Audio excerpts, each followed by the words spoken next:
Es un héroe de nuestro tiempo. Miles de millones de personas le estamos en deuda, miles de millones de personas le debemos la vida. Es el hombre que evitó la guerra nuclear. Un hombre que ni siquiera tenía que estar allí aquella noche. A las 12:15 de la madrugada se enciende en rojo la palabra lanzamiento. Petrov se daba cuenta de lo que ocurriría si transmitía esta información. Existe el concepto de respuesta al ataque nuclear. Aquel periodo lo llamaron de amenaza de guerra. La falta de comunicación y la posibilidad de cometer un error era muy alta. Fue estupendo ir con Stanislav para que viera un país que había sido prácticamente su enemigo. Llegaban cada vez más cartas. Y una estaba firmada K. Kostner. ¿Por qué finalmente resultó más conocido en Occidente que en Rusia? Él no se considera héroe porque es su trabajo. ¿Quién es? ¿Por qué vive así si ha salvado el mundo?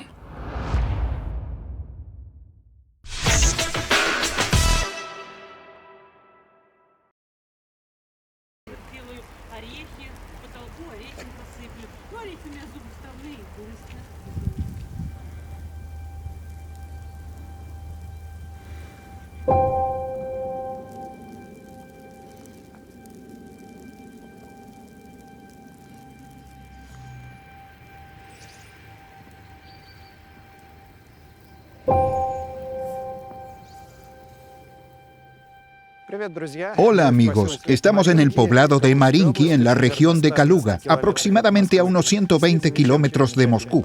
A primera vista parece un poblado común y corriente, con hileras de edificios estandarizados de 5 pisos. Casi 4.000 personas viven aquí, donde hay solo 5 calles. Pero precisamente aquí, donde en aquel momento radicaba la ciudad militar cerrada, Serpukhov 15, casi 40 años atrás, en el año 83, se evitó la guerra nuclear. El teniente coronel soviético Stanislav Petrov, estando de guardia en el puesto de mando del sistema de alerta antimisiles, recibe una tras otra toda una avalancha de señales. Señales automáticas que desde el territorio de los Estados Unidos fueron lanzados misiles balísticos y que la Unión Soviética estaba siendo atacada. Considero que ese momento fue lo más cerca que hemos estado del comienzo de una guerra nuclear. Probablemente hoy estamos vivos solo porque Stanislav Petrov es así como es. Una persona en cuyas manos está salvar la humanidad. La tensión crece, el tiempo pasa deprisa. Alemania podía convertirse en un En nombre del pueblo de Washington, D.C., Nueva York, Filadelfia, Chicago, gracias por estar de guardia aquella noche. Unos años más tarde, cuando la Unión Soviética ya no existía, esta historia se filtró en el occidente y convirtió a Petrov en una figura mediática. Allí rodaron una película sobre él, escribieron un libro sobre su persona y estrellas de Hollywood, tales como Robert De Niro y Matt Damon, vinieron a conocerle. Incluso recibió un premio especial de la ONU por sus servicios a la humanidad.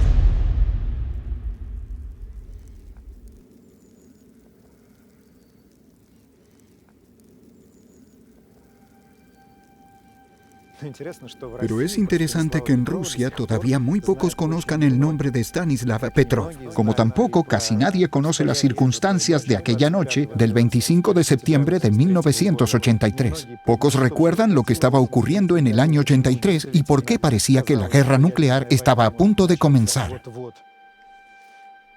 Y bien, yo al escuchar esta historia comprendí que ahora cuando el peligro de la guerra nuclear vuelve a ser real y todo el mundo habla de ella, tenemos la obligación de compartir con ustedes esta historia. La de Stanislav Petrov, un oficial soviético que tuvo el coraje para asumir la responsabilidad de no comenzar la guerra.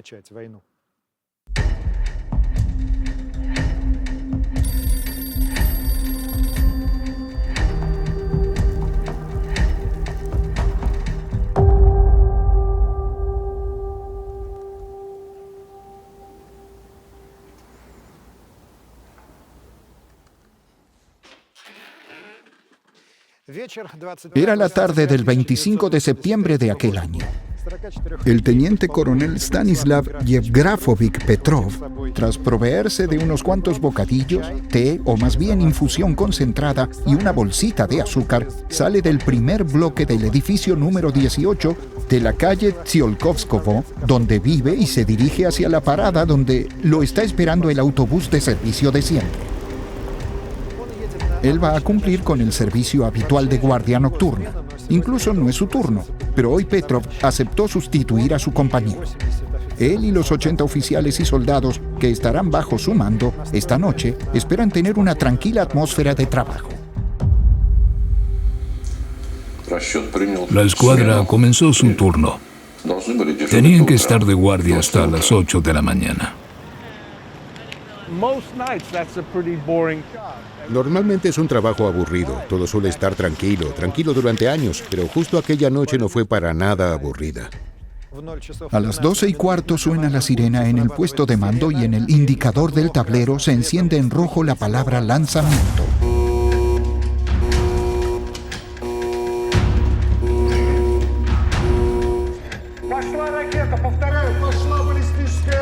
Mientras tanto, la sirena vuelve a sonar y cerca del indicador lanzamiento se enciende otro indicador, ataque de misiles. Eso significa que ya hubo varios lanzamientos. La escuadra se quedó en un estado de shock. Todos se miraron confundidos durante unos 10 o 15 segundos, tratando de comprender lo que estaba ocurriendo. Petrov wusste, gibt jetzt die Meldung weiter. Petrov se daba cuenta de lo que ocurriría si transmitía esta información. Lo más probable es que se la pasaran directamente a Andropov. Este daría la orden de poner los lanzadores en estado de combate.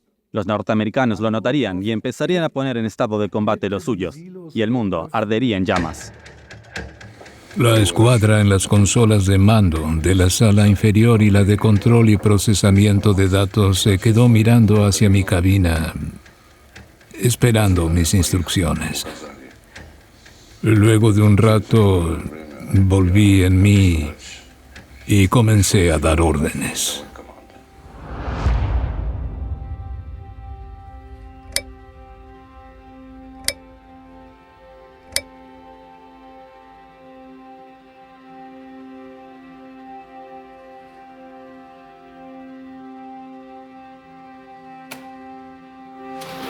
Todo lo vinculado con aquella noche y con el trabajo del teniente coronel Stanislav Petrov, en general, durante mucho tiempo se clasificaba como confidencial. La primera vez se dio a conocer en los años 90, tras el colapso de la Unión Soviética, y fue a través de acontecimientos irónicos que contaremos luego.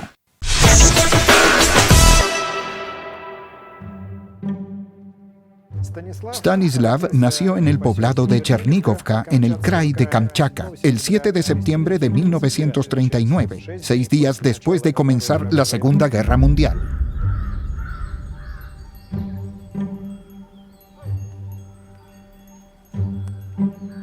Tuvo una infancia muy buena cuando vivían allí, cerca de Vladivostok, y también luego en Chitá.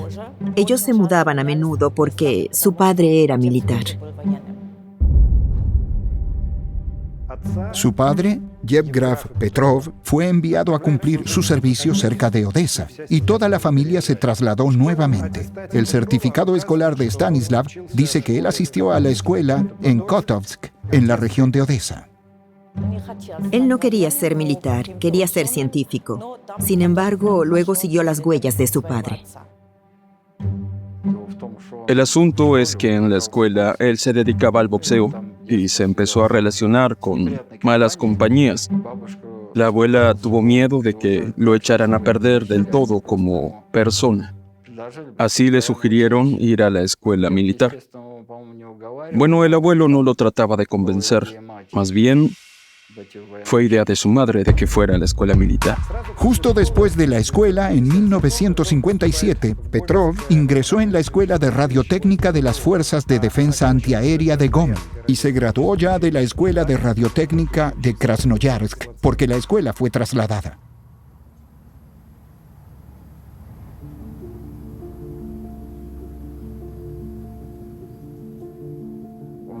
Él realizó su entrenamiento en Kamchatka. ¿Cuándo conoció él a su madre?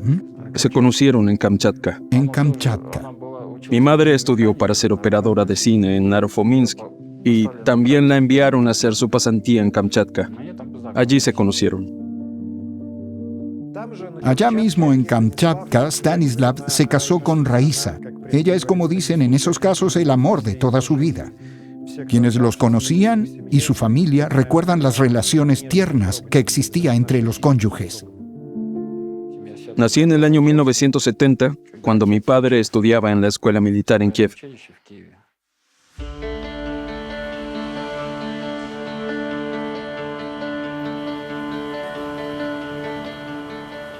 En 1967, Stanislav ingresa en la Escuela Superior Radiotécnica de las Fuerzas de Defensa Antiaérea de Kiev, GVIRTU. Se gradúa con diploma rojo con mención de honor en la especialidad de Sistemas de Control y Programación. Un técnico militar con elementos de programación, o sea, él hacía el mantenimiento de las estaciones. Fue exactamente aquello a lo que se dedicaba en Serpukhov.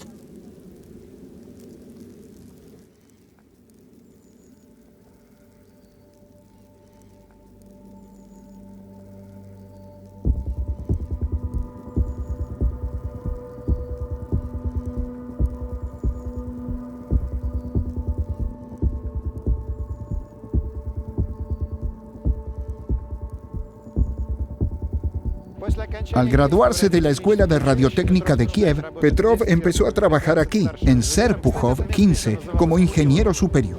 Por cierto, este lugar también se llamaba Kurilovo. Todavía existe una parada de bus con este nombre. Detrás de ese muro de hormigón antes se ubicaba un puesto de control y comenzaba Serpukhov 15. Y a 3 kilómetros de aquí, también detrás de un muro de hormigón, hay un edificio soviético poco llamativo, que no obstante atrae la atención porque tiene esferas blancas enormes a su alrededor, que esconden potentes antenas. Allí había un centro que en la época soviética tenía un nombre muy atractivo: Centro de Observación de las Luminarias Celestes. En realidad, allí no observaban las luminarias. Allí radicaba el centro de mando del sistema de alerta antimisiles. Desde allí, a través de satélites, vigilaban el territorio estadounidense con el único fin de detectar oportunamente los lanzamientos de misiles balísticos hacia la Unión Soviética.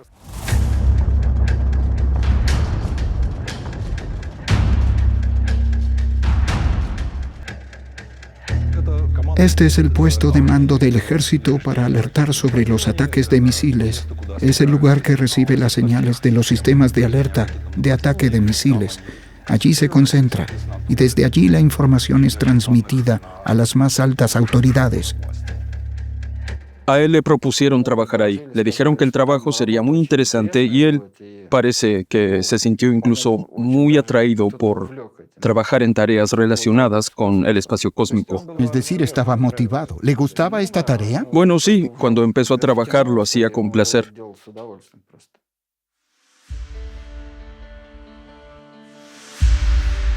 Los oficiales que cumplían su servicio en el puesto de mando vivían en el poblado Serpukhov 15. Allí las calles llevan los típicos nombres soviéticos: Yubileinaya, Vesenyaya, Korolyova, Gagarina y Tsiolkovskovo. En aquellas tres que llevan los nombres de los conquistadores del espacio, en tiempos diferentes vivió Petrov. A medida que avanzaba en su carrera militar, se le asignaban mejores apartamentos. Según los recuerdos del propio Petrov, la vida en Serpukhov 15 era bastante llevadera. Incluso hasta era una buena vida. Y eso es fácil de explicar porque en un poblado cerrado contaba con aprovisionamiento especial de alimentos para militares.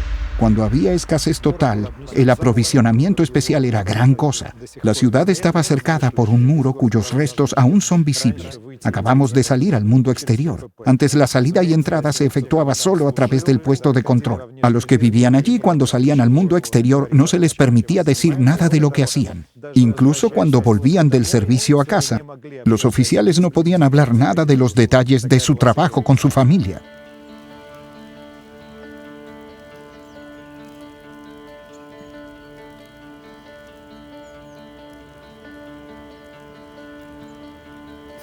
En aquel momento era secreto, claro. Nos identificábamos según las tropas a las que pertenecíamos. Unos eran misileros y otros pilotos. Y solo en los años 90, cuando finalmente nos desclasificaron, nos dijeron que éramos de las fuerzas aéreas y espaciales. Era un tema muy secreto porque se suponía que tenía algo que ver con el espacio, pero de qué se trataba exactamente no se solía difundir. Nosotros teníamos nuestros intereses infantiles, ni pensábamos en eso. Él cumplía su servicio ahí.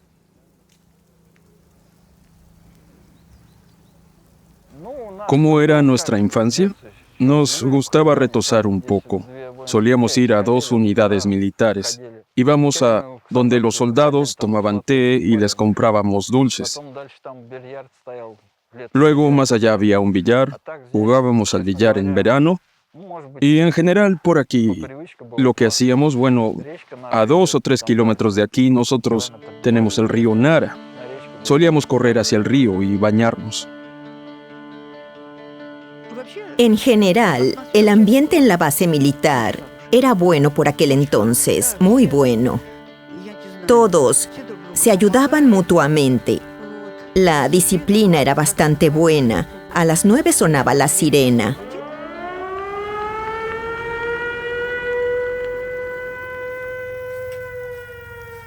Y se escuchaba el caminar de la gente por la ciudad. Eran los niños volviendo a sus ¿Y por qué casas. sonaba la sirena? No tengo ni la menor idea.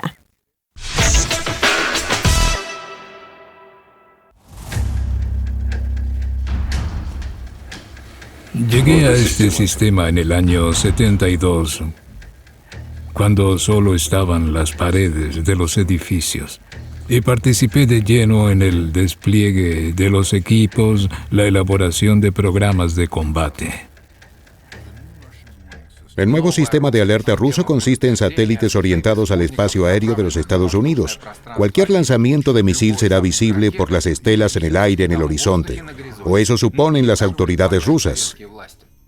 Los Estados Unidos empezaron a trabajar en este sentido y a crear satélites de alerta temprana. Así que en los años 70, en la Unión Soviética, también comenzaron a trabajar en la creación de un sistema de alerta espacial de este tipo.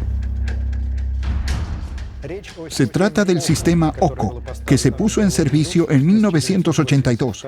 Su tarea principal era detectar oportunamente, con ayuda de los satélites especiales, el lanzamiento de los misiles balísticos intercontinentales de los Estados Unidos. El misil balístico es el que incluye combustible oxidante y propulsor. Ella no depende del aire, utiliza exclusivamente la fuerza del movimiento reactivo para alcanzar la velocidad necesaria y lanzar su carga durante el vuelo balístico libre. Así lo denominamos. Es decir, pueden garantizar la aceleración de sus unidades de combate hasta las velocidades que les permitan alcanzar objetivos a distancias intercontinentales. Para aquel entonces, la Unión Soviética ya disponía de sistemas de detección de misiles, pero no de vigilancia espacial, sino terrestre. En realidad, se trataba de estaciones de radar terrestres sencillas, es decir, se emite una señal, es reflejada por el objeto. De ese modo, el objeto aparece en la pantalla y se puede entender su rumbo y velocidad. El principal problema de los radares cuando se trata de los misiles balísticos es entendible. El radar detectará ese misil solo 10 o 15 minutos antes de que impacte. Es decir, cuando el misil entra en la zona de visibilidad del radar, ya está muy próximo a su objetivo. La idea consiste en que ahora que se puede detectar el lanzamiento del misil, segundos después de que éste se produzca, usted ya cuenta con mucho más tiempo. Y si se trata, por ejemplo, del lanzamiento de un misil desde el territorio de los Estados Unidos, llegará al territorio de la Unión Soviética en 30 minutos. Lo mismo pasa en el sentido contrario. El sistema tiene un satélite que convierte las señales en fórmulas matemáticas y envía los datos de vuelta a la Tierra a una computadora que las procesa. El principio básico de funcionamiento de los sensores consiste en que detectan la radiación infrarroja del motor. Hay que entender, lo que ellos veían en aquel entonces no es lo que ustedes ahora ven en sus iPhone. Ellos observaban a través de un satélite estacionado sobre la atmósfera, que podía calcular la luz infrarroja del cohete si el mismo estaba en el aire, y lo podían detectar en medio de la oscuridad del espacio. Un satélite se ubica en una posición orbital que resulta favorable para detectar los lanzamientos durante 8 horas al día aproximadamente. Por consiguiente, usted necesita 3 satélites para cubrir las 24 horas. Stanislav Petrov no vigilaba los satélites las 24 horas durante los 7 días de la semana. Él es jefe adjunto del centro de control, era experto en algoritmos. Su labor habitual era trabajar con los algoritmos en esta computadora para analizar la información que recibía del satélite.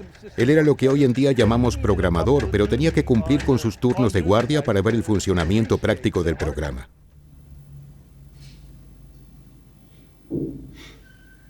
Según entiendo, él hacía servicio de guardia solo 2 veces al mes, más algunas otras veces que tuvo que reemplazar a alguien. ¿Pero por qué tan pocas La veces? realidad es que el cuerpo de oficiales era muy grande.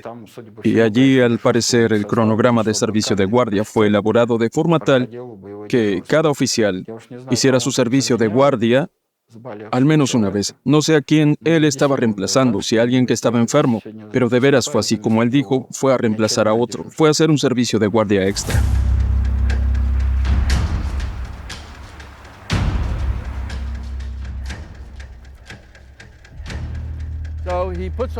Se puso su uniforme, se sentó en el sillón y miró por la ventana grande, detrás de la cual estaba la sala de control. Allí dentro estaban las personas sentadas frente a los monitores. Petrov sabe que en Dakota del Norte están los misiles nucleares estadounidenses y vigila en un mapa enorme en el cual a través de satélites puede detectar el lanzamiento de misiles nucleares.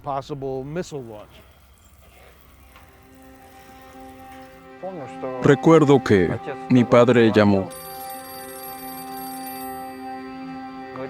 Dijo, seguiré en el servicio de guardia, acá hay una emergencia, y eso fue todo. Dijo que vieron un ovni y que hubo un fallo en el sistema.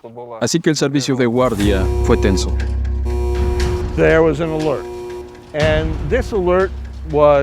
En el indicador frente a él se encendió la señal con letras enormes formando la palabra lanzamiento. El satélite detectó un movimiento que la computadora evaluó como un misil. El impacto abrumador de estas señales sonoras y de los efectos lumínicos irrumpió de repente y afectó fuertemente mis nervios. El panel chillaba una y otra vez, lanzamiento, alarma. Y Petrov, que no estaba sentado tranquilamente fumándose un cigarro. Él estaba atento e intentando entender lo que sucedía. Tenía muy poco tiempo. Es curioso que, según yo lo entiendo, los desarrolladores soviéticos y los militares soviéticos estaban muy orgullosos del hecho de que esta decisión, es decir, el procesamiento de esta información, se hacía en realidad por computadora. Al mismo tiempo existía un sano escepticismo relacionado con los algoritmos y todos estos sistemas automatizados. Teníamos establecida una dirección visual. Además del procesamiento informático, estaban los operadores sentados allí mirando las pantallas. Allí se visualizaba el territorio de los Estados Unidos de América y bajo ciertas condiciones se detectaban estos lanzamientos de misiles con gran fiabilidad. Petrov una y otra vez se dirige a los operadores del puesto de mando que realizan la vigilancia visual con las cámaras instaladas en el satélite, pero no recibe de ellos ninguna confirmación acerca del lanzamiento de los misiles, ni tampoco una refutación al respecto. ¿Por qué? En primer lugar, el equipamiento es primitivo. Está claro que no son las cámaras de video que tenemos hoy en día. Y además, en ese momento en el área donde se ubicaban los misiles, hacia donde apuntaban las cámaras de los satélites soviéticos, estaba pasando la llamada zona Terminator que separa el día y la noche. Y en esta zona Terminator la visibilidad se deteriora aún más.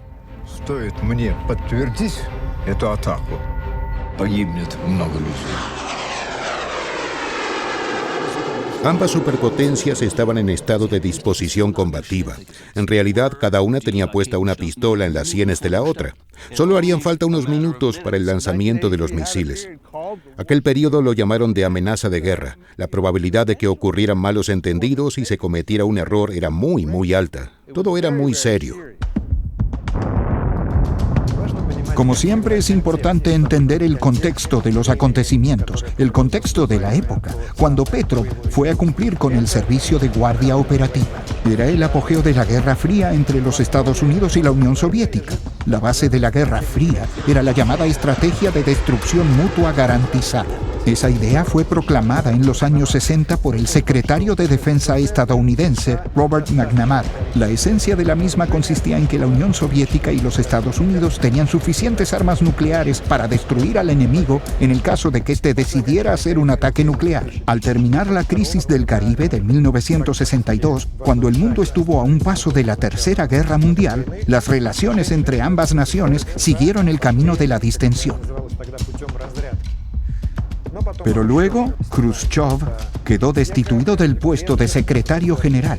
Brezhnev asume el poder. La Unión Soviética comienza a desarrollar paulatinamente su armamento y la Guerra Fría comienza a escalar nuevamente. Lo interesante es que en aquella época, en ambas superpotencias, persiste la opinión de que el enemigo está dispuesto a ser el primero en iniciar la guerra nuclear porque esperaba poder ganar. Así lo piensan en la Unión Soviética respecto de los Estados Unidos y lo propio piensan los norteamericanos sobre la Unión Soviética.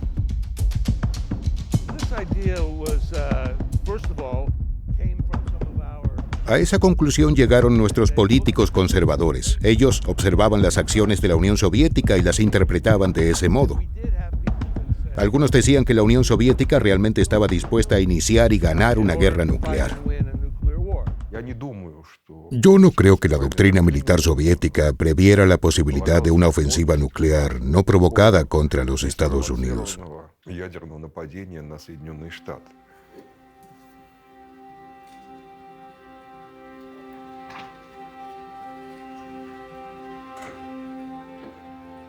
Una respuesta a un ataque, claro que sí. Un elemento de disuasión, sin duda. Pero una ofensiva contra los Estados Unidos, creo que nunca hubo nada de eso. Al menos jamás he encontrado algo así en ningún documento. En aquella época, en la televisión no paraban de decir que los Estados Unidos eran el mal y que para ellos nosotros somos el enemigo número uno. Estaba en marcha la carrera armamentística, pero estábamos desarrollando la capacidad de defensa de nuestro país, no para atacar a nadie, sino para defendernos. Por supuesto, durante la carrera armamentística, cuando ellos introducían algo nuevo, nosotros teníamos que hacer algo también, a modo de respuesta. En 1976, las autoridades soviéticas decidieron instalar misiles de nueva generación en la parte occidental de la Unión Soviética, específicamente el misil RSD-10 Pioneer, un cohete de alcance medio. En minutos puede alcanzar con precisión un objetivo de cualquiera de los países de Europa Occidental.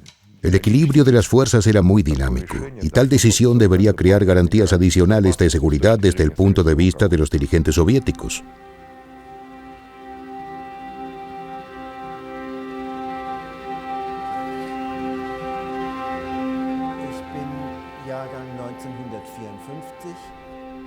Yo nací en 1954, es decir, no soy un hijo de la Guerra Mundial, pero sí de la Guerra Fría. Crecí temiéndole a los rusos. Pensaba que un día iban a venir a introducir en nuestra Alemania occidental su horrible comunismo. Luego, al crecer un poco, mi miedo a los rusos se transformó por el miedo a una posible guerra nuclear. Tal vez usted conozca que en los años 80, en Alemania occidental, hubo un activo movimiento por la paz.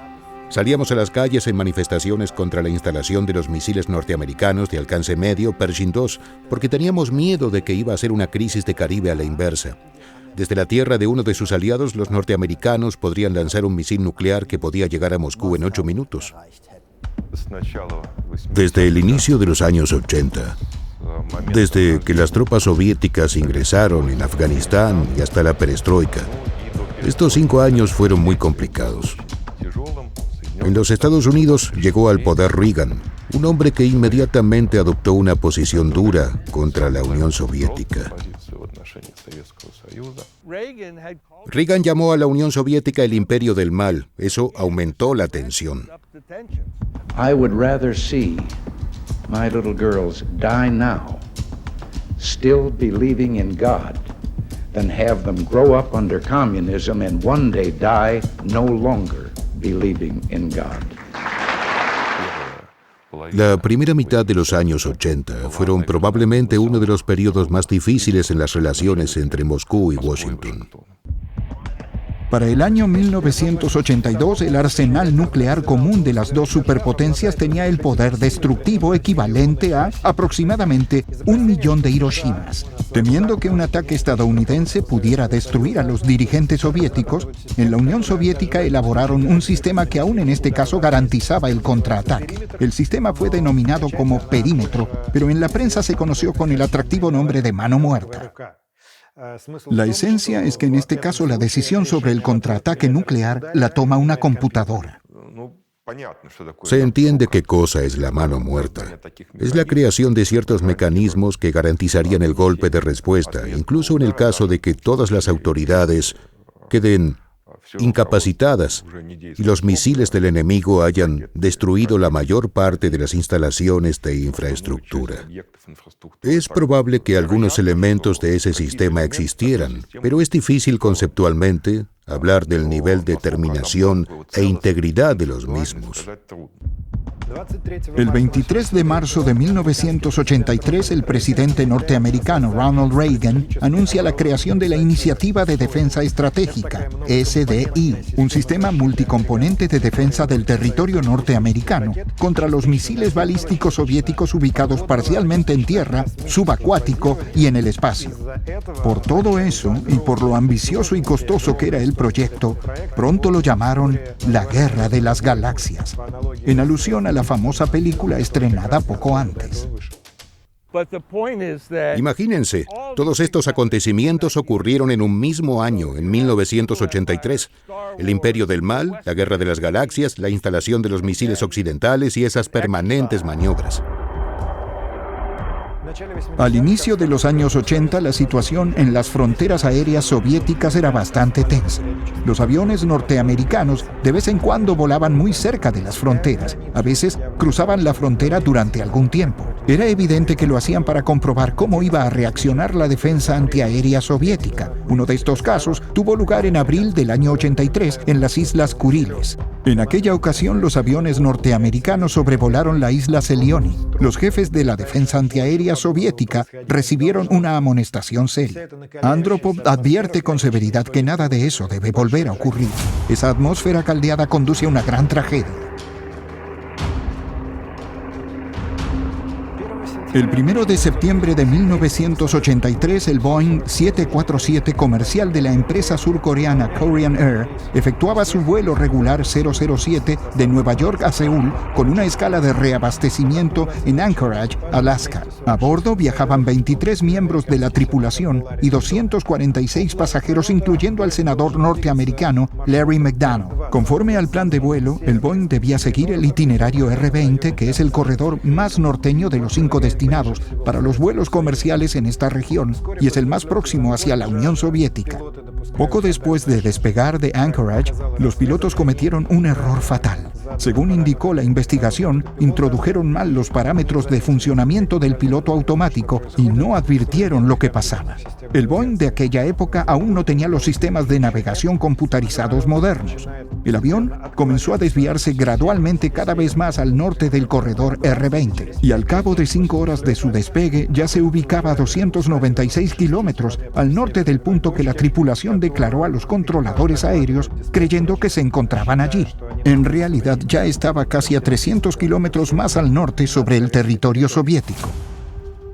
Otra coincidencia trágica fue que para ese día se habían planificado las pruebas ordinarias del misil balístico soviético. Debía ser lanzado desde el cosmódromo en Plesetsk y destruir un objetivo en el polígono de Kura, en Kamchatka. Por ello, a las costas de Kamchatka se aproximaban los aviones de reconocimiento norteamericanos RC-135. Mediante sus equipos, observaban el vuelo y la caída del misil, y aquella noche, un RC-135 merodeaba.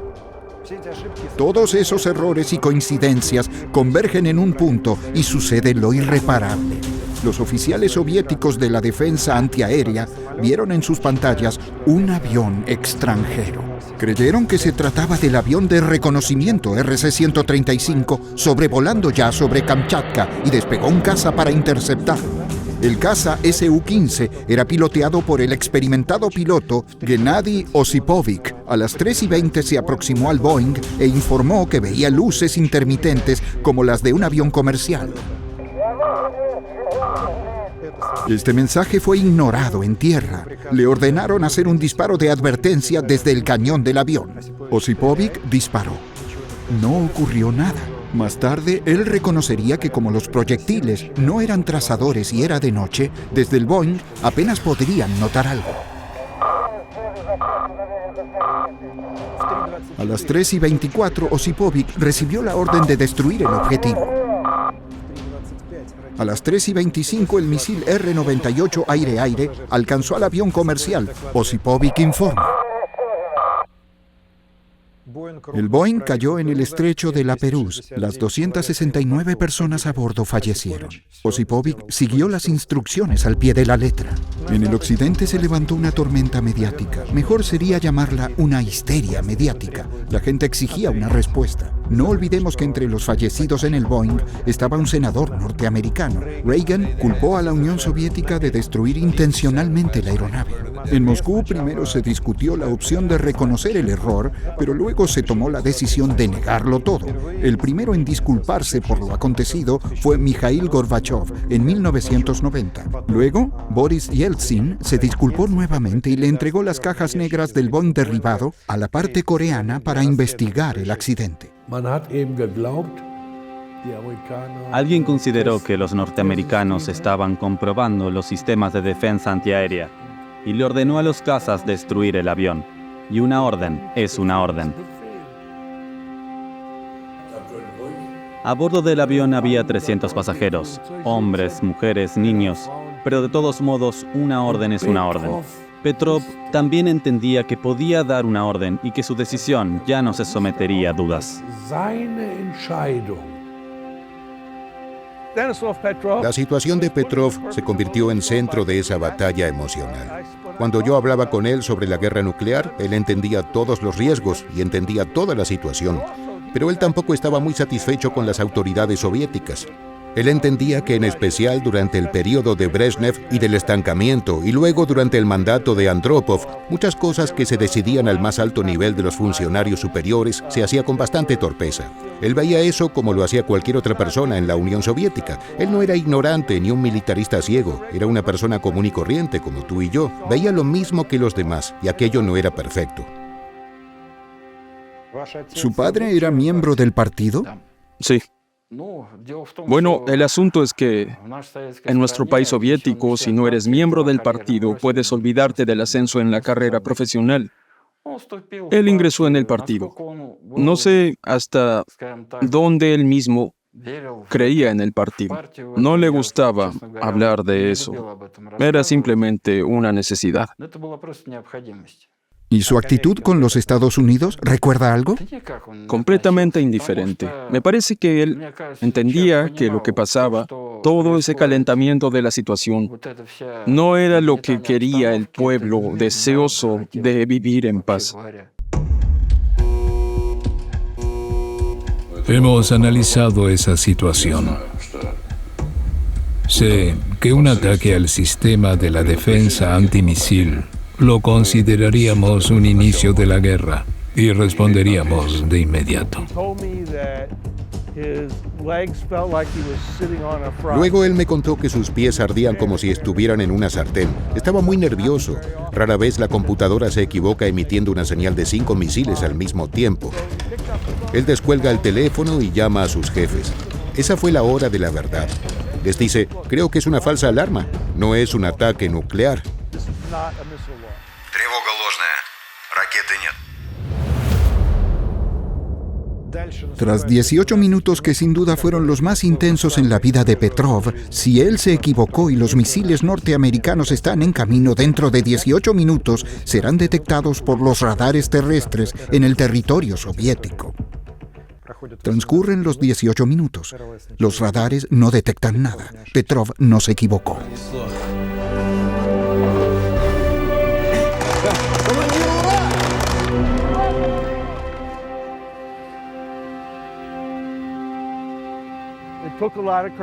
Confió en su intuición y acertó. Coraje y razón. Yo sabía que en los Estados Unidos durante el servicio de guardia combativa se encontraban 1000 misiles de combate ubicados en sus posiciones, Minuteman II y Minuteman III. Fueron lanzados 5 misiles. Si los Estados Unidos hubieran querido desatar contra nosotros alguna guerra, claro que no se habrían limitado a 5 misiles. Yo no hubiera excluido por completo algo así.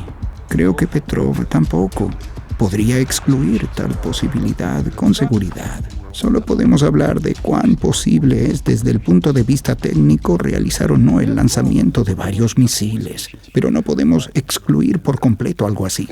Conozco qué sistemas de protección existen en las fuerzas de misiles.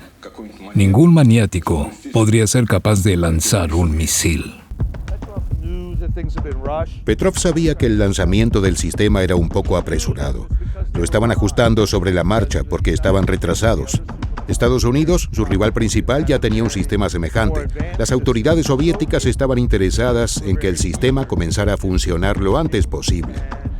Y a Petrov le dijeron, puede que tenga desperfectos, algunas imprecisiones, pero no pasa nada. Vamos a lanzarlo y luego lo vamos arreglando. Hay versiones de que eso fue un reflejo del sol en las nubes, o una suposición de que fue un fallo puntual del programa, que el algoritmo no funcionó correctamente. Los militares en sus memorias escriben que hubo tales problemas, que hubo falsas alarmas, y los solucionamos, entre comillas. Semejantes falsas alarmas ya habían ocurrido antes, pero acontecieron en los puestos de control de las estaciones terrestres de vigilancia y prevención. Uno de los casos más famosos ocurrió en octubre de 1960.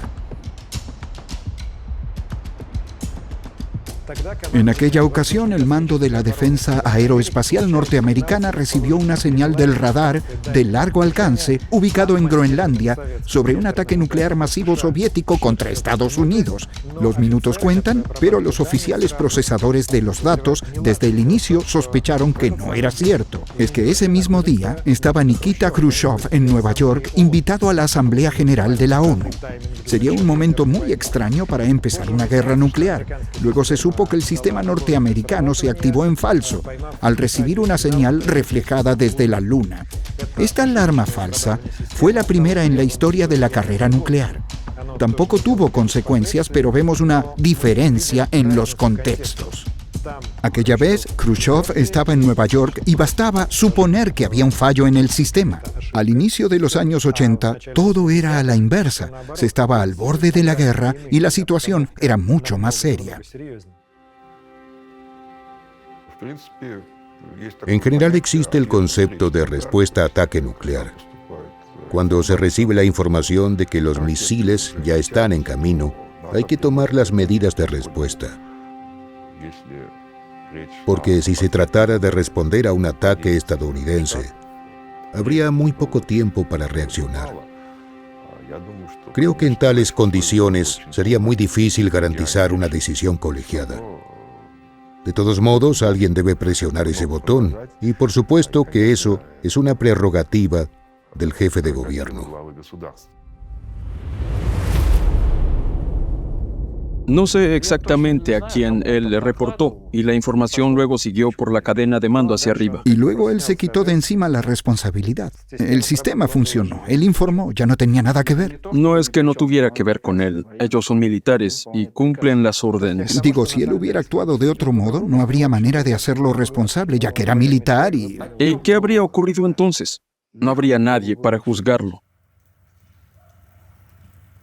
Cuando al cabo de los 3 días regresó, cuando terminó la investigación, estuvo durmiendo durante 2 días seguidos. Porque al parecer fue muy grande la tensión nerviosa que sufrió allí.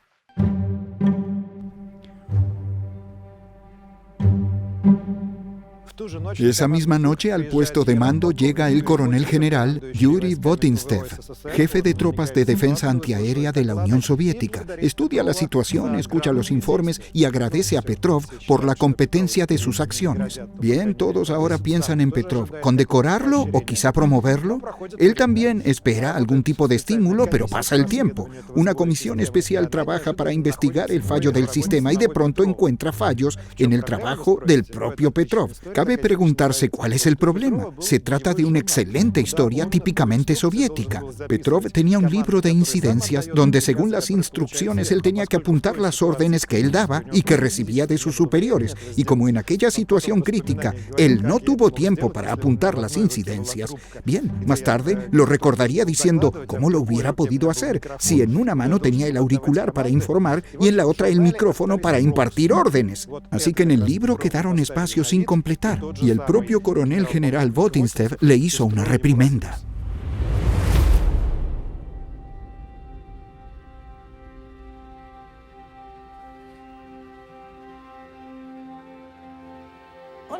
Se enfadó un poco con aquellos que habían visto lo que él había hecho, con los que le habían prometido alguna condecoración o una promoción y no la cumplieron. Porque muchos militares consideran que siempre hay que cumplir las órdenes sin pensar. Porque el ejército no funciona, no puede funcionar cuando una persona pequeña comienza a pensar y hacer lo que considera correcto. Me contó de un encuentro que tuvo lugar al pasar 1 o 2 años, cuando todos los militares se reunieron para recibir algunas condecoraciones, pero sus tropas no. A él eso lo enfadó mucho. Alrededor de un año después de aquel escándalo con sus jefes, Petrov se retiró para la reserva. Él mismo no relacionaba estos acontecimientos. Decía que se fue porque estaba cansado y quería pasar más tiempo con su esposa. Por aquel entonces, Raisa ya estaba enferma. Comenzó a tener problemas con la presión. Ella dependía mucho de las condiciones del tiempo. Durante semanas se sentía completamente bien, como una persona normal. Y en otras ocasiones los ataques la llevaban hasta el hospital. Por supuesto, yo estaba cerca de mi madre. Desde la infancia, al volver de la escuela, me quedaba con ella. Mientras que mi padre tenía sus servicios de guardia y cuando él se retiró ya se ocupaba de ella aquí en la casa. En la orden para el retiro de Petrov se especifica: durante su servicio, Stanislav Petrov se manifestó como un oficial políticamente competente con una buena preparación técnico-militar y especial. Por sus muchos años de servicio recibió un diploma y una carta de agradecimiento y fue condecorado con la Orden del Servicio a la Patria en las Fuerzas Armadas de la Unión Soviética de 3er grado. A mí me parece que él ya estaba harto de todo. ¿Estaba harto? Sí, terminaba su tiempo de servicio. Él debía cumplir 25 años y simplemente cumplió su tiempo. Él consideró que no tenía sentido continuar.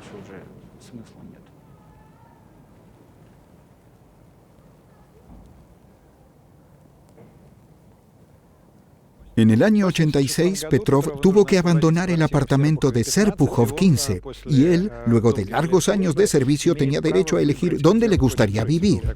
Existía esa regla en el ejército soviético. Petrov y su esposa eligieron el pueblo de Friasino, en las afueras de Moscú, donde vivía la hermana de la esposa de Petrov. Allí decidieron mudarse ellos y ese mismo año recibieron un apartamento en el que aún vive el hijo de Petrov.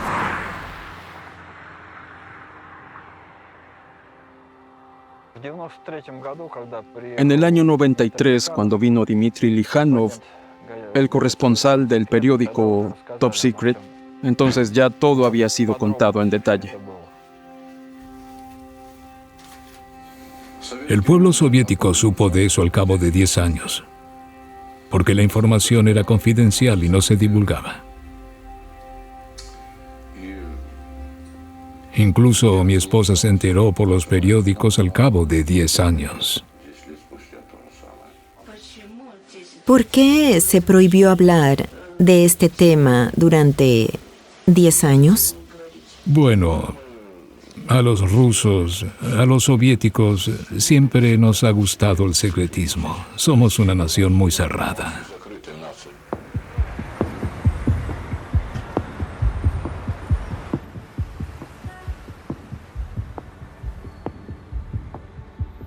En la revista histórico-militar de octubre del año 93 fue publicado un artículo sobre aquel servicio de guardia y la señal falsa de ataque. ¿Quién ustedes creen que fue el autor de ese artículo? Aquel mismo coronel general, Yuri Votsintsev, que reprendió a Petrov por no haber llenado el libro militar de incidencias y que probablemente fue una de las razones del retiro de Petrov del ejército. Parece que Votsintsev sentía algún cargo de conciencia porque escribió lo siguiente. Atención a lo que sigue particularmente.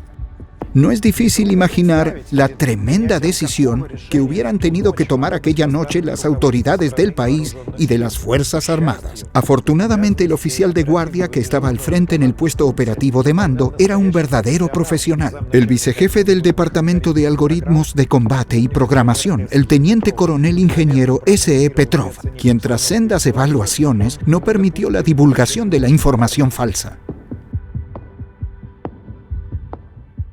En el año 93 se publicó el artículo y ya, hubo silencio de nuevo.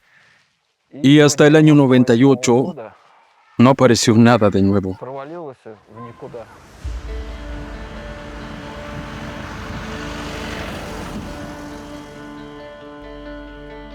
En 1998, al cabo de 5 años de la publicación de Votsintsev, se publica una pequeña reseña sobre Petrov en el periódico alemán Bild. La reseña sale con el título «El hombre que evitó una catástrofe nuclear vive pobre y triste». Este artículo llega a las manos de Karl Schumacher. Él vive aquí, en el pueblo de Oberhausen, cerca de Düsseldorf. Es una persona única y propietario de un negocio funerario familiar.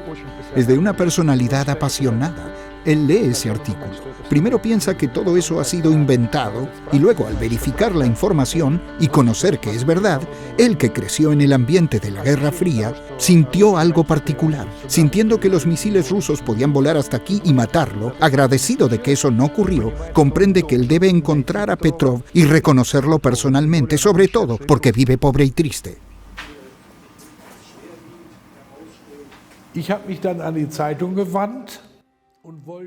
Me dirigí al periódico, busqué a su editor. Luego llamó a Hannover, Hamburgo, Berlín, luego a Londres, Manchester, Moscú. Necesité 2 semanas para llevar a cabo todas estas averiguaciones. Y por fin encontré al periodista que fue el primero en escribir sobre estas historias en Londres. Fue el mismo que me dio la dirección de Friasino. Mi padre, por su propia naturaleza, era una persona muy poco comunicativa. Cuando nos mudamos a Friasino, si algún vecino se acercaba y le hablaba, él le respondía. Pero no era de ir a sentarse en un banco y establecer una comunicación. Leía mucho, le gustaban los crucigramas y el ajedrez, me enseñó a jugar ajedrez, pero no entablaba conversaciones con nadie.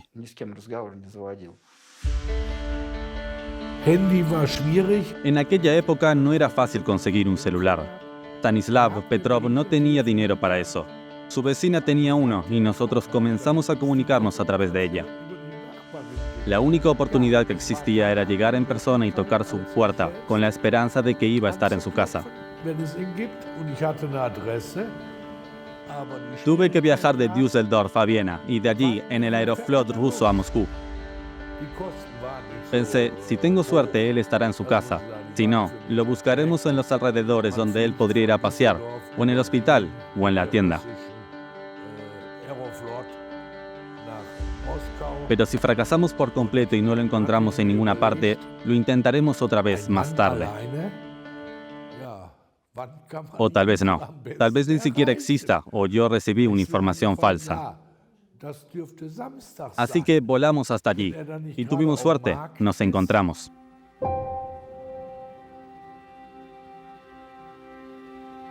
¿Cómo fue su reacción cuando los vio a ustedes? ¿Qué le dijeron? Recuerdo muy bien sus palabras. Tocamos en la puerta. No recuerdo si había timbre, pero sí recuerdo que tocamos la puerta. De repente la puerta se abre y vemos frente a nosotros a Stanislav Petrov. Lo reconocimos enseguida. Lucía exactamente igual a su fotografía en el periódico. De todos modos le preguntamos, ¿es usted Stanislav Petrov? Nos dijo sí y asintió con la cabeza.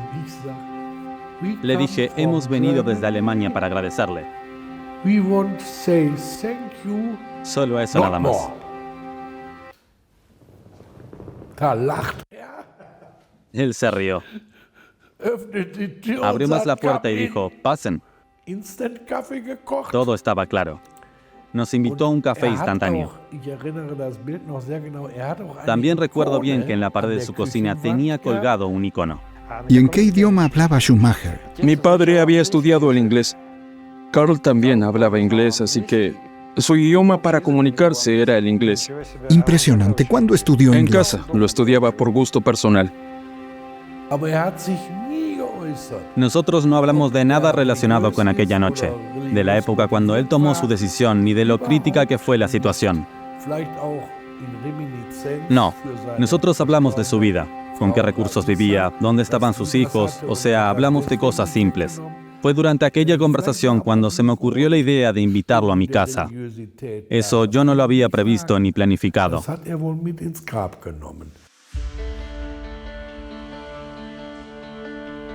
Schumacher invita a Petrov a Alemania para que le devuelva la visita. Petrov acepta, pero no tiene pasaporte para viajar al extranjero. Además, no tiene claro si lo podría obtener, ya que hasta hace poco era un oficial con alto nivel de acceso a información sensible. Y luego comienza la historia que parece sacada de la literatura clásica rusa, la de Oblomov y Stolz. Claro que Oblomov viene siendo Petrov, que quisiera ir pero no sabe cómo organizarlo.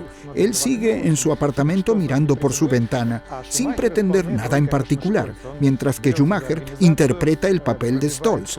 Él se ocupa de organizar el viaje, ayuda a Petrov a obtener su pasaporte, el visado alemán, le envía dinero y paga sus vuelos. Y bien, al cabo de medio año de burocracia, Petrov viaja hasta acá, hasta el aeropuerto de Düsseldorf, y luego viaja a Oberhausen, donde lo recibe Schumacher y lo distrae durante 2 semanas, llevándolo a todas las partes y presentándolo a todos como una verdadera estrella.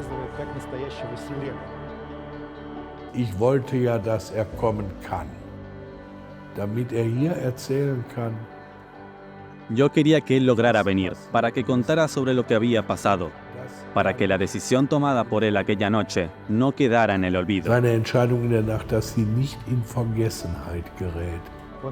Lo lleva a conciertos, a un partido de fútbol, incluso a un parque de atracciones infantil. Se conservó esta divertida fotografía porque para aquel entonces eso era una cosa poco común para una persona de la Unión Soviética. Él me contaba sobre la familia de Carl, de cómo paseaban por la ciudad, visitaban escuelas. Les contaba a los niños de las escuelas alemanas sobre aquella noche. Lo más importante es el hecho de que Schumacher les cuenta a todos los periodistas que consigue contactar que ha llegado el hombre que nos salvó a todos. Los políticos y militares prefirieron esconder de nosotros el hecho de que la Guerra Fría estuvo a punto de convertirse en caliente. Hoy en día, Stanislav Petrov, el oficial que evitó la Tercera Guerra Mundial, una persona humilde y un héroe desconocido, vive en las afueras de Moscú.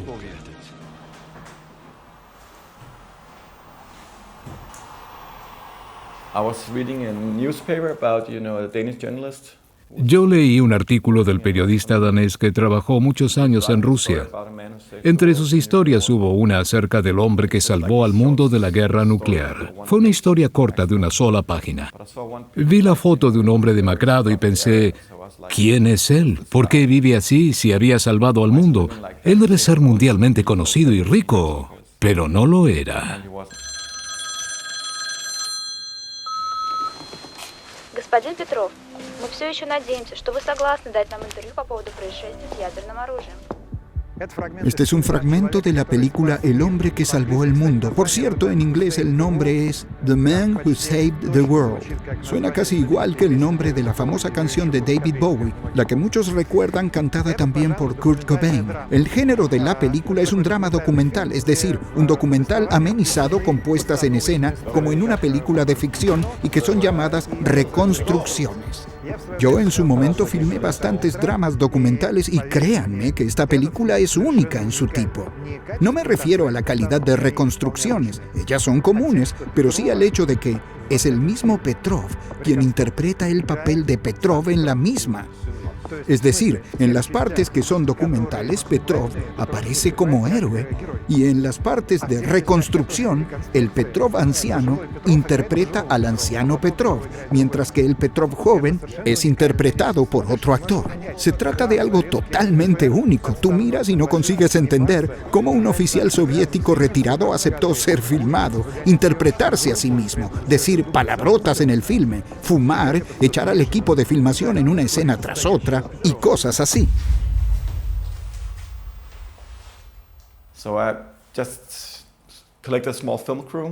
Reuní un pequeño equipo de filmación y viajamos a Rusia. Viajamos desde Moscú en un automóvil. Al cabo de unas 2 horas, la carretera asfaltada se convirtió en un camino rural. Era invierno y hacía frío. Yo estaba con mi abrigo parca europeo. Miraba por la ventana y por allí pasaba la gente. Algunos ni siquiera llevaban zapatos, caminaban, bebían. Yo pensé, vaya lugar. Cuando llegamos ni siquiera sabíamos si Stanislav estaba en casa. Me parece que él estaba acostumbrado que vinieran a filmarlo solo durante un par de horas. Una sensación rápida, una breve entrevista y se iban. ¿Usted salvó el mundo? No, gracias, hasta luego. Cuando entré en su casa, bueno, es que siempre me interesan las personas y lo que pasa tras el telón de las historias. ¿Cómo llegó esta vida? Increíble. Y yo no entendía lo que había pasado. Estábamos sentados allí tomando cerveza en una tienda local. Allí vendían gallinas vivas y un poco de alcohol. Compramos una cerveza para cada uno. Yo llegué para averiguar cuán peligroso fue aquella ocasión y conocer más sobre su familia, pero él enseguida dijo, soy un coronel ruso, ¿entiendes? Nosotros no hablamos de la familia ni de las emociones. Así no funciona. Según los recuerdos de los que vieron a Petrov en los últimos años de su vida, el apartamento aquí en Friasino, donde él vivía, estaba descuidado, lleno de trastos, lo que hoy en día llamarían el refugio de un sociópata. Petrov, como ya se dijo, era introvertido, tenía dificultad para crear amistades y comunicarse con la gente, y a pesar de que en Friasino vivían 3 ex colegas, él no contactaba con ellos. Yo tenía la impresión de que allí no se cocinaba ni se limpiaba hacía más de 3 meses. Y al mismo tiempo pensaba que no quería hacer nada, aunque fuera de manera indirecta, por lo cual él pudiera sentir vergüenza, porque yo lo respetaba. Él vive de su pensión de $55 al mes, en un apartamento feo en un antiguo edificio multivivienda. ¿Él vivía pobre y su piso se veía mal? ¿Realmente? Recibí una pensión de 1.000 rublos. No tenía que pagar por el departamento, era su propiedad. No tenía teléfono, la calefacción era muy barata. Así que para su vida, para los alimentos, le quedaban 950 rublos.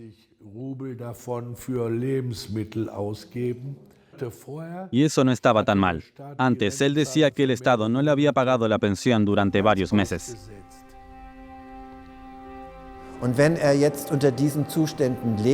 El hecho de que él viviera en tales condiciones resultaba triste para mí. Creo que ahora entiendo que los ancianos rusos, o mejor dicho, los ancianos en el espacio postsoviético, si viven sin mujer, a menudo están desamparados.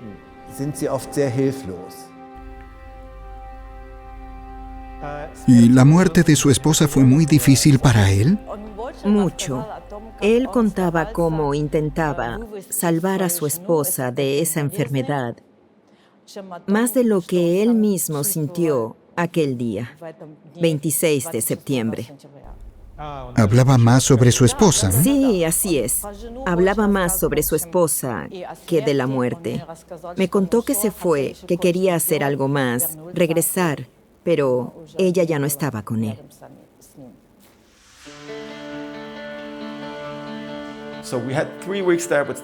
Pasamos 3 semanas con Stanislav. La primera tarea era hacernos amigos, algo que también era complicado. Él explotaba si le hacíamos preguntas con mucha insistencia.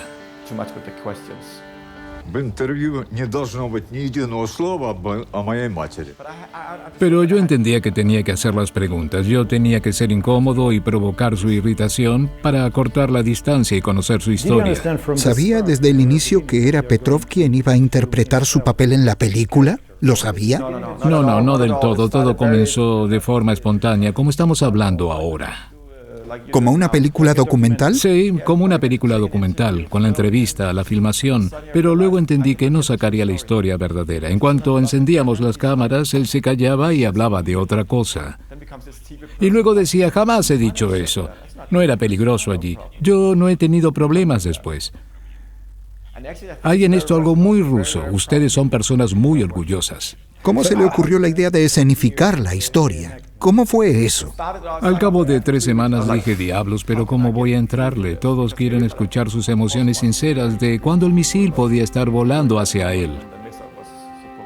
Y él me contó fuera de cámara. Fui convincente. Lo presionaba cada vez más y a la vez iba haciéndome amigo suyo. Me han preguntado cuánto tiempo yo pasé con Stanislav y realmente no lo sé. Aquí ellos filmaban la mayor parte del tiempo. También filmaban en la ciudad. Mi padre no les quería ver con demasiada frecuencia. Luego ellos también tenían sus propios problemas. Todo eso se solapaba a veces. Peter Anthony filmó su docudrama durante casi 10 años y no fue porque Petrov tuviera un carácter malo, sino por cuestiones de dinero. Solo por eso, porque esta historia era costosa, siempre se necesitaba recibir más financiamiento. Anthony atraía a varias organizaciones europeas de cine y de la cultura, y eso siempre lleva mucho tiempo. Se requiere hacer presentaciones, hay que presentar los guiones, por eso el trabajo se demoró mucho. Es curioso, ahora Anthony ha dicho que si lo filmara hoy en día sería mucho más rápido por haber diferentes plataformas de streaming que proporcionan grandes presupuestos. Solo tienes que llegar y filmar. La pregunta es, ¿qué película hubiera hecho hoy? La compensación completa e incondicional del señor Petrov por la participación en el documental y la venta de todos los derechos equivale a $3,000 norteamericanos. $500 se pagan en el momento de la firma y el resto será transferido por partes en las fechas tal y cual. Para aquel entonces eran como $5,000. Pero esta no es una película de ficción. En el año 2004, $5,000 era buen dinero. Pero en principio él aceptó no por una cuestión de dinero. Simplemente al inicio le pareció interesante. Pero luego le exigían una interpretación artística.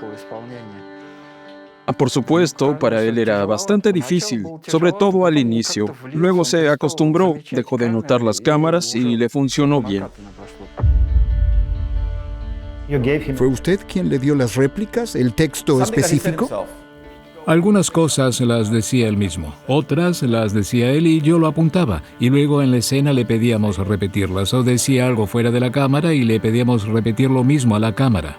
Es decir, tenía tiempo para reconsiderar lo que decía. A veces fuera de la cámara le pillábamos en algo personal, y luego frente a la cámara él podía ajustar la información. En general fue un proceso muy loco. Мир никогда не был так близок к катастрофе, как именно в этом 1983 году.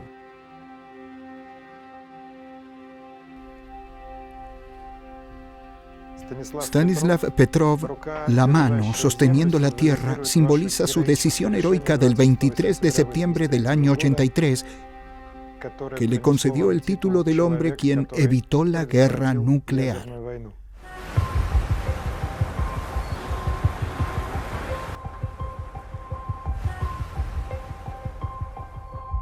En el año 2006, en el edificio de la ONU, a Petrov le entregan el premio World Citizen Award por el mérito ante la humanidad. Es la primera vez que viaja a los Estados Unidos y tal vez su primera intervención ante un gran auditorio. Había pasado toda su vida en unidades militares secretas. Es militar, no es ningún orador.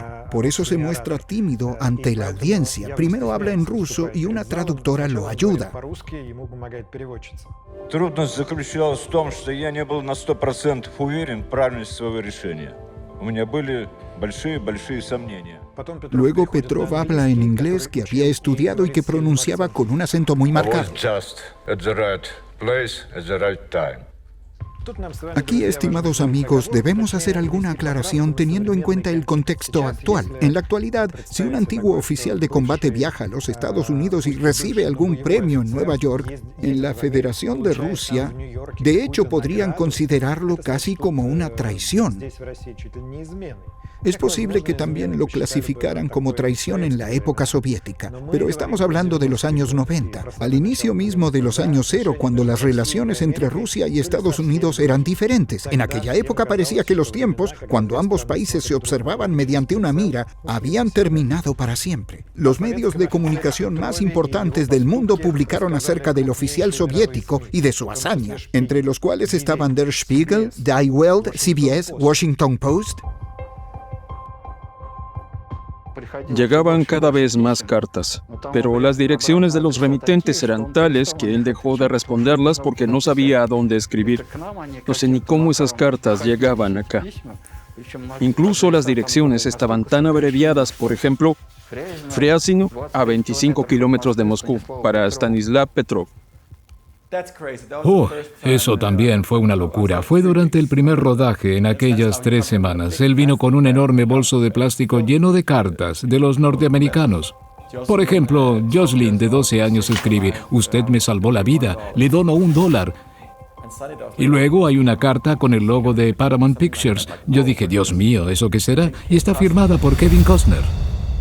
Él le envió una carta de agradecimiento.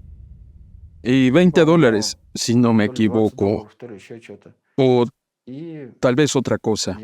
Y él comenzó a responder todas estas cartas. ¿Kevin Costner le envió $20 por salvar el mundo? Bueno, no sé. Tal vez que sea así. Él tenía miedo de que no fueran a llegar. Muchos enviaban dinero. Incluso de Gran Bretaña le enviaron 5 libras. Solo que la gente tenía miedo de poner mucho dinero en un sobre y así. Pues si no llega, bueno, pues no pasó nada. Le pregunté cómo había conectado con Kevin Costner. Me dijo que le había escrito una carta y comentó que Kevin Costner era su actor preferido, que él era su fan. Y yo supe por qué. Primero, era guapo. Stanislav creía que ellos se parecían. Stanislav, cuando era joven, también era muy guapo. Y además, Kevin Costner hizo una película sobre la crisis nuclear cubana. Creo que Stanislav sintió alguna conexión, una semejanza con esa situación. En general dijo que quería conocer a Kevin Costner y yo le dije: «Tenemos que escribirle». Entonces me respondieron: «Claro que podemos encontrarnos». Hello. Здравствуйте. How are you? Хорошо. Welcome. Спасибо. Ему пришлось решать, как нам все это исправить. Как нам сделать мир безопасным? Скажите, чтобы он помнил. Он король мира, поэтому он должен говорить как король.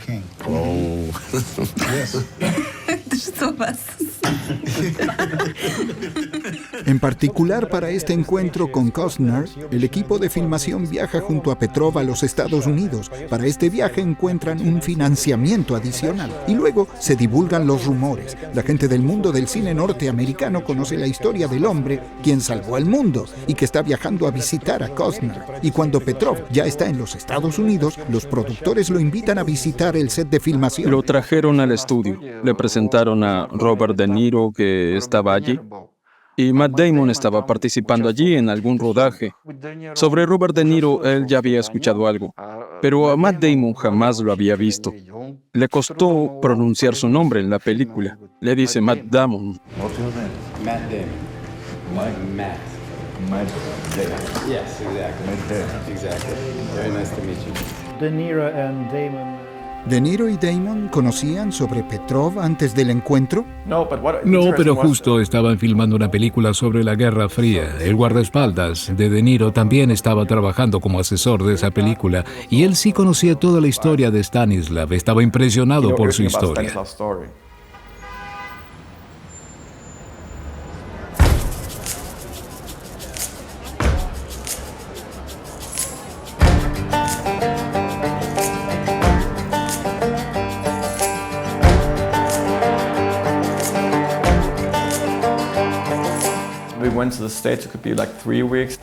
Cuando fuimos a los Estados Unidos viajamos 2 veces. No me acuerdo de la fecha de la primera vez. Estuvimos allí 1 o 2 semanas, pero la segunda vez viajamos por todo el país. No conseguimos visitar muchos lugares, pero fue estupendo viajar con Stanislav para que viera el país que había sido prácticamente su enemigo. Viajamos por todo el país de una frontera a la otra. Él nunca lo reconocería, pero después de su viaje a los Estados Unidos algo pasó. Él siempre había sido modesto, pero creo que antes de morir él comprendió quién era.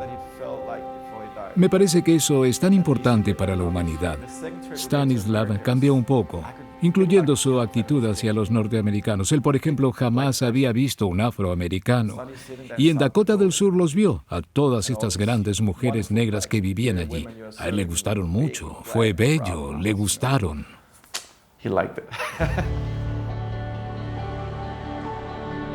En el año 2013 se convirtió en laureado del premio de Dresde, que se otorga por evitar conflictos armados. Regresa a Alemania, donde recibe la estatuilla. Y no solo una estatuilla, este premio tiene un equivalente monetario considerable de 25.000 euros. Por todo Dresde hay carteles como este. Petrov otra vez es aceptado como una estrella.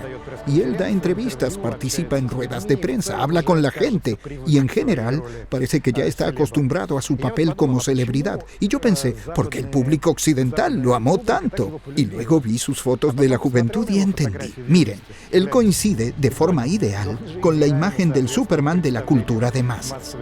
Bien plantado, guapo, fuerte y a la vez noble y además salvador de la humanidad. Justo lo que necesita una persona occidental para amar a alguien a primera vista y para siempre. Es el libro que escribí. Trata de por qué casi no le tenemos miedo al armamento nuclear. Fue publicado en el año 1984. Y cuando estuve en la casa de Petrov, quise que él me escribiera algo en mi libro. Y él puso la fecha de 1916, no de 2016. Se equivocó en 100 años, pero en la noche, cuando todo dependió de él, lo hizo todo correctamente.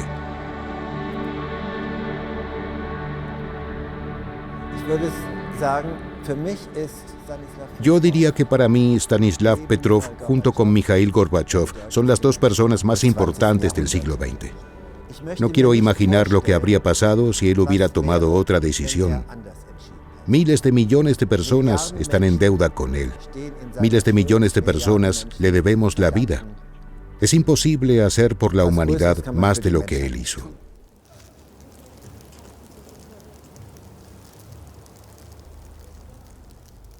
¿Y qué decía su padre acerca de haberse convertido en alguien tan popular? No decía nada. Él no pensaba que había hecho algo heroico. Él siempre decía, ese es mi trabajo. Usted no va a alabar a una cocinera por haber hecho una sopa sabrosa.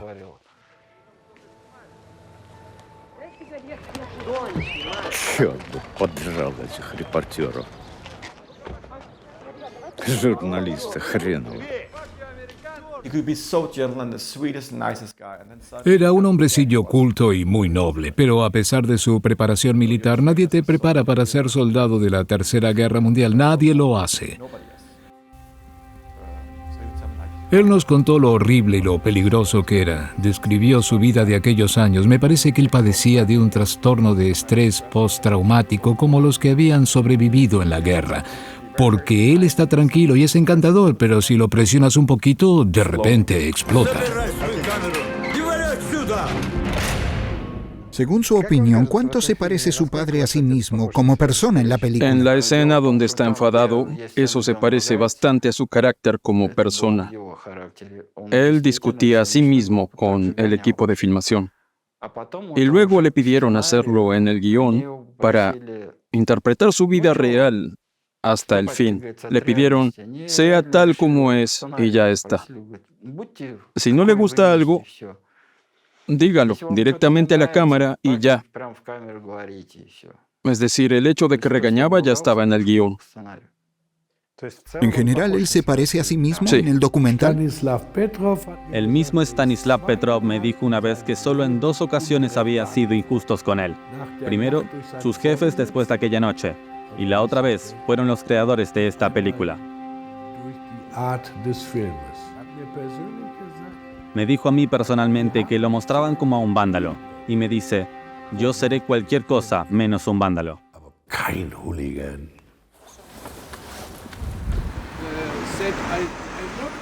Dijo que no iría al festival, donde iban a mostrar esa película. Por otro lado, creo que es mejor contar con un documental que no tenerlo.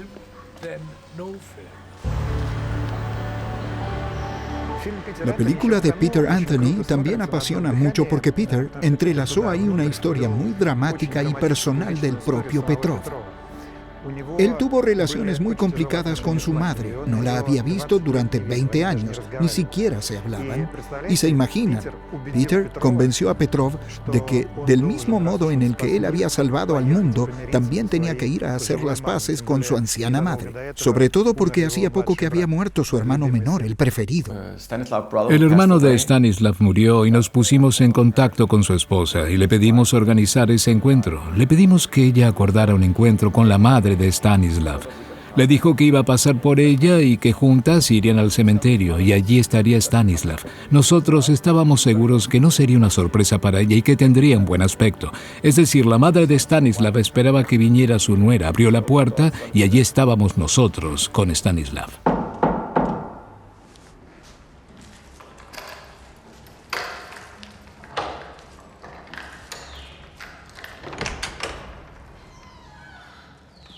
Здравствуй, мама.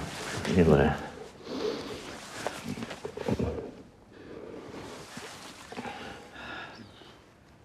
Приехал. Зачем? Tuvimos que convencerlo. Al inicio él no quería hacerlo, decía no, y yo lo entiendo. Es incómodo encontrarse con una persona que no has visto durante 20 años y tener cámaras alrededor de ti en este momento. Давай, мама, вот эти фотографии рассмотрим. И вот это вот Роберт Де Ниро, тоже очень большой актер. Это его сын? Нет, это не его сын, это Дэймон. Ой, никак не могу вспомнить его имя. А я не думал, что я тебя увижу теперь в этой жизни. Что-то, мама, все хорошо. Я рад тебя. ¿Entendió lo que pasó entre su madre y él? Creo que sí, Stanislav era el hijo preferido. Luego nació su hermano menor y pasó a ser el niño mimado. Stanislav era inteligente, siempre con un lápiz en su bolsillo, de los nerds. Cuando era joven ni quería ser militar, quería construir aviones. Y de repente se hace militar, y luego comprende que fue su madre quien lo envió al ejército, pero a su hermano no. A su hermano lo cuidaron y no lo enviaron a pasar por tales pruebas. ¿Él se sintió traicionado por su madre? Cuando se encontraron, era evidente que él amaba tanto a su madre como a su hermano. Así es la vida, no siempre es justa. Muchas cosas relacionaban a Petrov con Ucrania. Él estudió allí. ¿Él le comentó algo sobre los acontecimientos del año 2014? Me dijo que no sabía qué iba a resultar de eso. Le daba mucha pena. Él quería visitar a su madre, que en aquella época estaba viva y vivía en Odessa. Y él no podía viajar allá. Eso fue todo. ¿El encuentro con su madre que aparece en la película es en Odessa, realmente? Sí, es en Odessa. Él quería volver a visitarla. Y me decía que pensaba que no iría allá, que no podría despedirse de ella.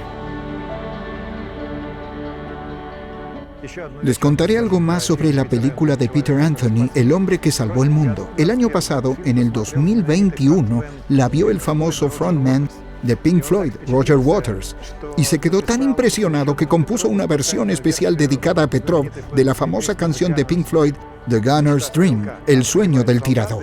Allí muere un soldado y antes de morir sueña con un mundo bello donde no había muerte ni asesinatos. Y Waters escribió, qué curioso que si no fuera por Petrov, que estuvo en el lugar adecuado en el momento oportuno, nosotros no estaríamos aquí.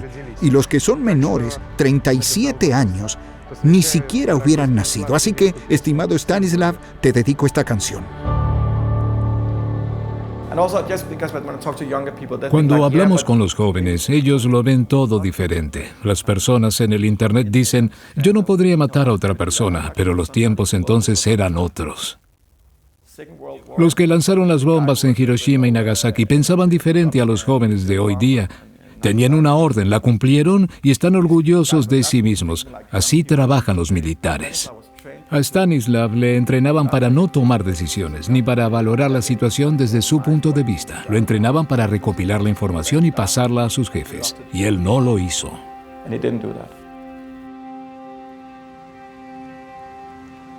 Ich habe immer angerufen zum Geburtstag. Yo siempre lo llamaba en su cumpleaños y en la Navidad. Y cuando le llamé en septiembre de 2017 para felicitarle por el día de su cumpleaños, su hijo Dimitri tomó el auricular y de repente me dijo, mi padre murió. Father dead. Wow. In April. No puede ser.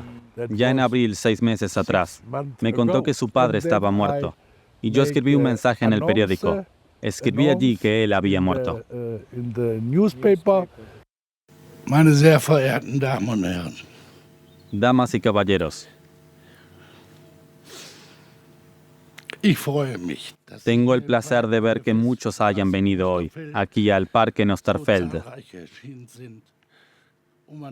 para participar en la colocación de la placa conmemorativa a la memoria de Stanislav Petrov. Stanislav Petrov, el hombre que salvó al mundo de la Tercera Guerra Mundial en 1983. Debemos recordar siempre a Stanislav Petrov, que salvó a millones de personas en Alemania, Europa, los Estados Unidos y en su patria.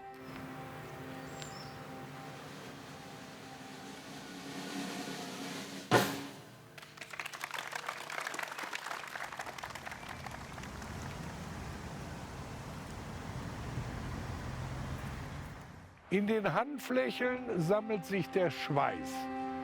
Mein Hemd ist nass. Mein Herz gefriert zu Eis.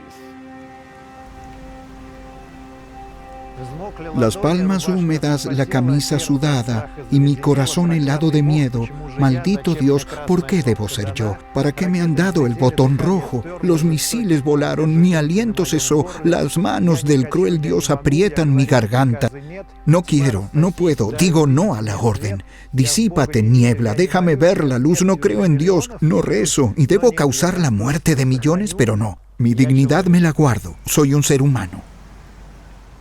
¿Y qué le parece? ¿Por qué al final fue más conocido en Occidente que en Rusia? ¿Sabe? Tenemos un país enorme y realmente hay muchos héroes. Y resulta que es imposible atender a todos. O simplemente es la actitud de que, bueno, si tenemos un héroe y ya está, no lo sé. Pero él nunca buscó la gloria. Ich kann Ihnen eines sagen, weil es mir gerade so einfällt. Lo que le puedo decir es que Stanislav Petrov por ningún dinero en el mundo abandonaría a Rusia ni a Moscú. No lo haría. Estaba muy identificado con su pueblo y con su tierra. ¿Él era patriota? ¿Qué significa ser patriota? Deme una definición del patriota. ¿Aquel que ama a su patria? ¿Quién la ama? Entonces sí. Él ama a su patria a pesar de las contradicciones. Es un ruso y eso no se cuestiona. Keine Frage.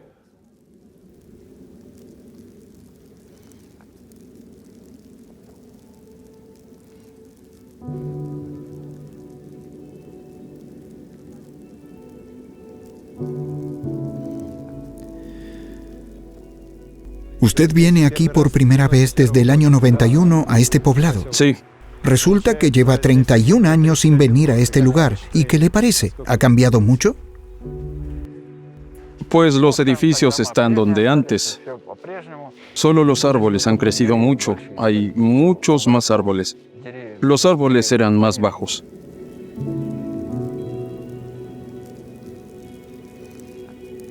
Serpukhov 15 dejó de ser una ciudad cerrada en el año 2012. Desde entonces la vida transcurre de forma habitual. Hay un mercadillo, una tienda comercial. En realidad, en todas las partes de Rusia donde las ciudades cerradas dejaban de serlo, los ciudadanos estaban en contra de eso. Aquí igual, porque una vez que dejaran de estar subordinados al Ministerio de Defensa, comenzaban a dividir las tierras entre los distritos y las regiones.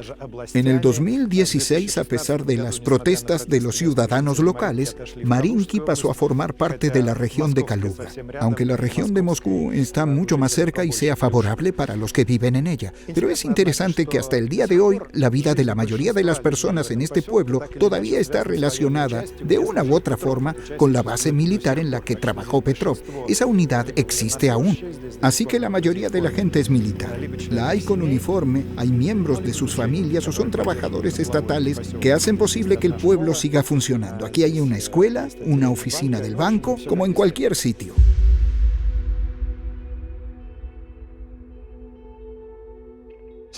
El sistema OKO dejó de funcionar hace mucho. Bien, ahora se está creando el nuevo sistema Cúpula. Y los aparatos espaciales que forman parte de este sistema son conocidos como los aparatos de tundra. Dan cobertura a todo el hemisferio norte y a todas las regiones con peligro de misiles que están ahí. Многие считают, что ядерная война — это страшный отголосок прошлого. Но я уверен в том, это мнение коренным образом изменится.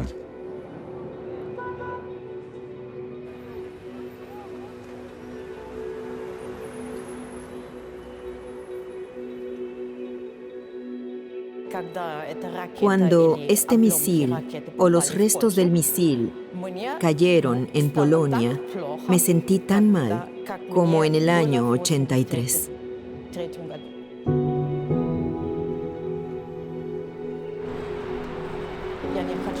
Yo no quiero que este hermoso mundo, por el cual viajamos y vemos que tiene tanta belleza, desaparezca y que nosotros, los seres humanos, seamos culpables de eso.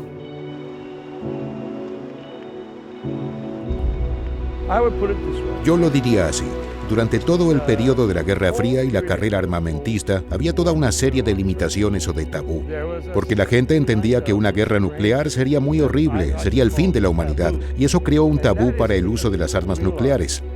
Era tabú en el pasado, pero hoy en día se ha debilitado por la gran cantidad de negociaciones para el uso real de las armas nucleares. Muchos ahora analizan ¿qué pasaría si tal o cual arma nuclear fuera lanzada? Creo que el gran problema radica en que las mismas amenazas de su utilización van borrando este tabú, borran estas fronteras, y eso no es una buena idea.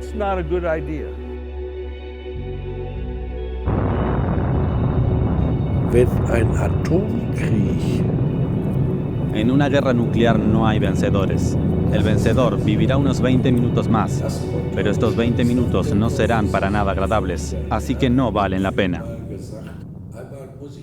Yo creo que aquí tenemos otra problemática, y Stanislav Petrov tampoco lo entendía. Solo en una ocasión me permití corregirlo. Él muchas veces me dijo que todos debíamos ser hermanos. Pero las guerras fratricidas existen desde el inicio de la humanidad, desde que el bíblico Caín mató a Abel. Por eso solo ser hermanos no es suficiente, no cambiará nada. Yo creo otra cosa, tenemos que ser amigos, no es obligatorio ser hermanos. La puntería de las armas es cada vez más precisa. El tiempo para prevenir el ataque se hace cada vez más corto, y no hace falta tanta fantasía para imaginar el final. Porque tarde o temprano llegará el momento cuando todas las fuerzas nucleares delegarán la decisión de la futura existencia de nuestro planeta a la inteligencia artificial. Es decir, en el peor de los casos, ya no existirán seres humanos. Y en el mejor de los casos, la persona tendrá unos 10 minutos para escuchar a su conciencia y tomar una decisión humana.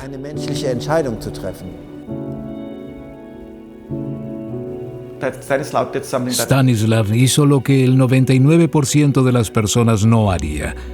El hombre que ni siquiera tenía que estar allí aquella noche simplemente fue a reemplazar a uno que se enfermó y de pronto tuvo que tomar la decisión.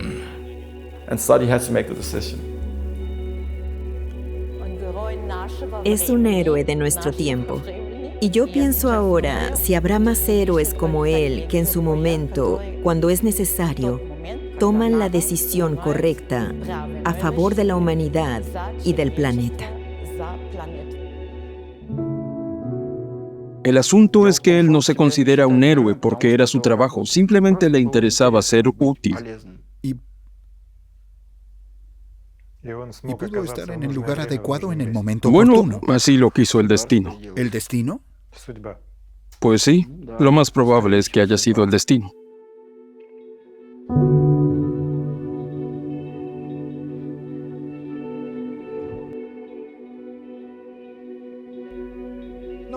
Bien, amigos, como siempre, todas las conclusiones en nuestro canal las hacen ustedes mismos. Durante todos estos años han aparecido y siguen apareciendo bastantes escépticos que demuestran que Petrov no evitó nada, porque no tenía ni la oportunidad ni siquiera hipotética, de poder apretar ningún botón ni comenzar ninguna guerra, y que esta historia está demasiado inflada. Y tales discusiones surgen en la red de vez en cuando, en mi opinión personal. ¿Por qué, sin embargo, yo sí creo que Petrov es un héroe? Porque el sistema soviético, sobre todo el sistema militar soviético, siempre siguió el principio de no asumir la responsabilidad, no ser el culpable, de escudarse tras una orden.